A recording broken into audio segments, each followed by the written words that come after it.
మీ ఇంట్లో శంఖం పుష్పం చెట్టు ఉందా? అయితే ఈ విషయం తప్పకుండా తెలుసుకోండి. చాలా మందికి తెలియని ఒక ఆశ్చర్యమైన విషయం ఇప్పుడు మీకు చెప్తాను నేను. ఏంటంటే అది శంఖం పుష్పం చెట్టు ఇంట్లో ఉంటే లక్ష్మీదేవి అనుగ్రహం లభిస్తుందని చెప్తుంటారు. ఇంట్లో సానుకూల వాతావరణం పెరుగుతుంది, పెద్దలు చెప్తారనమాట. ఇంకా ఏంటంటే శంఖం పువ్వుని సంస్కృతంలో గిరికర్ణిక అని పిలుస్తారు. ఈ మొక్కలు ఆసియా ఖండానికి చెందినది.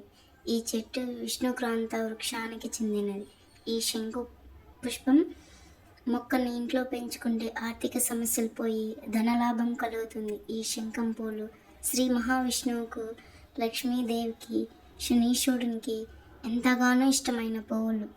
ఈ శంఖం పువ్వులు చెట్టుని ఎవరైతే ఇంట్లో పెంచుకుంటారో వారిపై ఆ లక్ష్మీదేవి, మహావిష్ణువు, శనీశ్వరుడు యొక్క అనుగ్రహం ఉంటుందని చెప్పవచ్చు. సోమవారం రోజు 5 లేదా 11 శంఖం పుష్పాలను తీసుకొని నదిలో కలిపితే చాలా మంచిది, ఆర్థిక ఇబ్బందులు తొలగుతాయి అని చెప్తున్నారు. ఇంకొకటి ఏంటంటే